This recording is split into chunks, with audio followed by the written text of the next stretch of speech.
중국 공산당과 중화인민공화국의 수립, 역사의 거대한 전환점. 시간의 시계바늘을 1949년으로 돌려보십시오.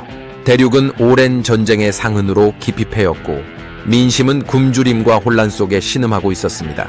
수천 년의 역사를 자랑하는 중국은 외세의 침략과 부패한 정부의 무능 속에서 존망의 위기에 놓여 있었습니다. 이 절망의 시대, 붉은 깃발을 든 한 무리가 역사의 전면에 등장합니다. 그들은 바로 마오쩌둥이 이끄는 중국 공산당이었습니다. 과연 그들은 어떻게 중국 대륙을 휩쓸고 새로운 국가를 건설할 수 있었을까요? 지금부터 그 파란만장한 역사의 순간으로 함께 떠나보시죠. 청나라의 몰락과 중국의 혼란. 중화인민공화국의 수립은 오랜 내적, 외적 갈등의 결과물이었습니다.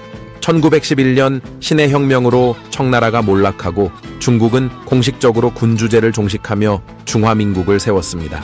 하지만 군벌의 난립과 외세의 영향력 속에서 중국은 진정한 통합을 이루지 못한 채 혼란에 빠졌습니다.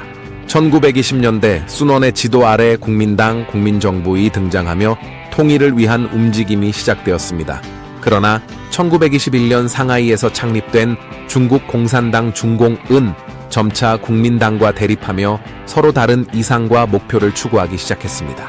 국민당과 공산당의 대립, 국공내전. 1927년 장제스 장가해석가 이끄는 국민당은 공산당 세력을 탄압하며 중국을 통합하려 했습니다.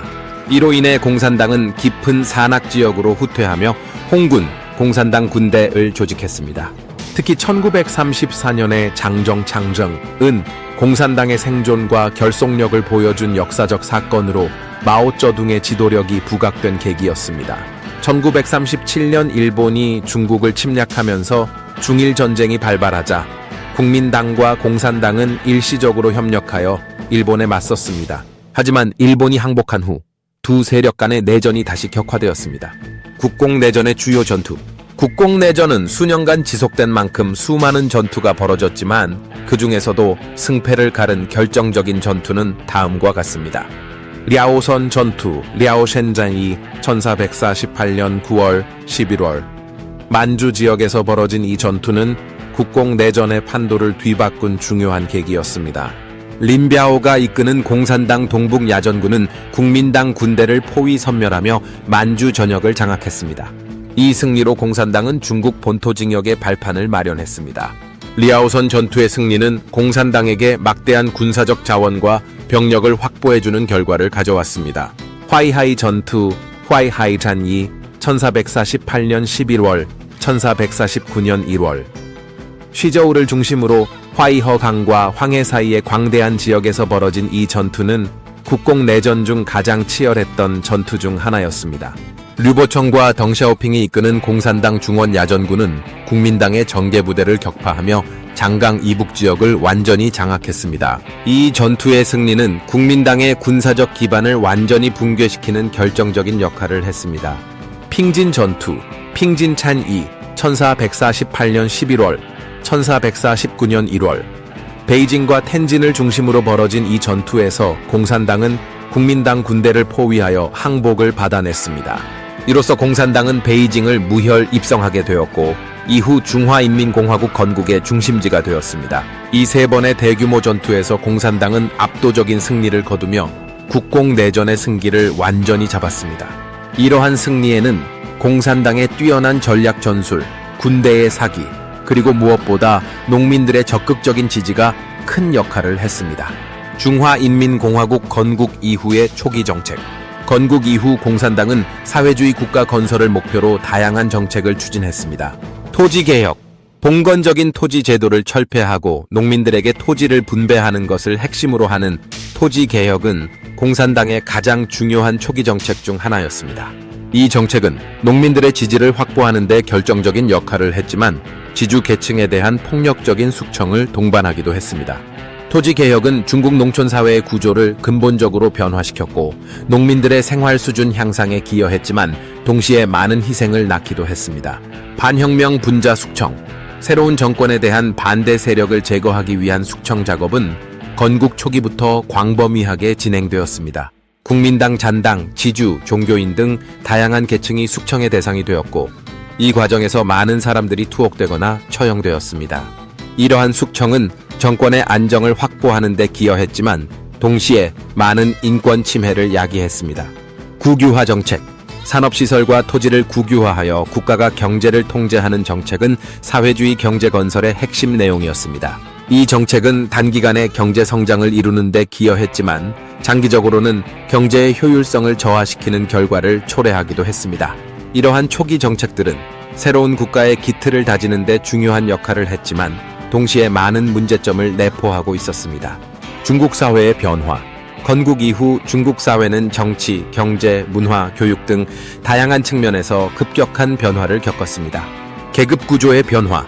지주 계층이 몰락하고 노동자와 농민이 사회의 중심 계층으로 부상했습니다. 하지만 공산당 간부 계층이 새로운 특권 계층으로 등장하는 현상도 나타났습니다. 문화의 변화. 전통적인 유교 문화는 비판받고 사회주의 이념이 강조되었습니다. 새로운 문화 운동이 전개되었지만 전통 문화의 파괴라는 부작용도 있었습니다. 교육의 변화. 문맹 퇴치 운동이 활발하게 전개되었고 교육 제도가 개편되었습니다. 하지만 정치 이념 교육이 강조되면서 학문의 자유가 제한되는 측면도 있었습니다. 이러한 변화들은 중국 사회를 근본적으로 변화시켰지만 동시에 많은 갈등과 혼란을 야기하기도 했습니다. 국제사회의 반응. 중화인민공화국 건국에 대한 국제사회의 반응은 냉전 구도 속에서 극명하게 갈렸습니다. 소련과 동유럽 사회주의 국가, 중화인민공화국을 즉각 승인하고 외교 관계를 수립했습니다. 소련은 중국에 경제적, 군사적 지원을 제공하며 사회주의 진영의 확대를 도왔습니다. 미국과 서방 국가, 중화인민공화국을 승인하지 않고 타이완의 중화민국 정부를 중국의 합법정부로 인정했습니다. 미국은 한국전쟁과 베트남 전쟁 등을 통해 공산주의 확산을 막기 위한 정책을 추진했습니다. 이러한 국제사회의 냉전적인 대립은 이후 수십 년 동안 동아시아의 국제관계에 큰 영향을 미쳤습니다. 마오쩌둥의 사상과 영향. 마오쩌둥 사상은 마르크스 레닌주의를 중국의 현실에 맞게 변형시킨 사상으로 중국 혁명에 지대한 영향을 미쳤습니다. 농민 중심의 혁명론. 마오쩌둥은 도시 노동자 중심의 혁명론을 주장한 마르크스와 달리 농민을 혁명의 주체로 보았습니다. 이는 중국의 농촌 사회 현실에 부합하는 이론이었고 농민들의 지지를 얻는 데 결정적인 역할을 했습니다. 지속적인 혁명론.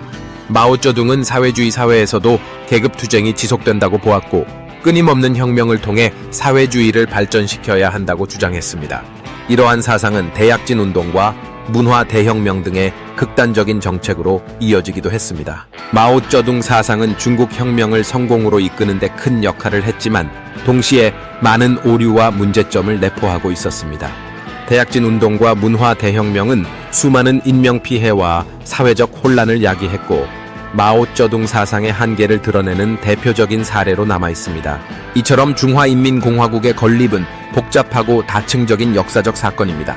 국공내전의 격렬한 전투, 건국 이후의 급진적인 정책, 사회 전반의 변화, 국제사회의 냉전적인 대립, 그리고 마오쩌둥 사상의 영향 등 다양한 요소들이 복합적으로 작용하여 오늘날의 중국을 만들어냈습니다. 이러한 심층적인 분석을 통해 중화인민공화국의 건립을 더욱 명확하게 이해할 수 있기를 바랍니다.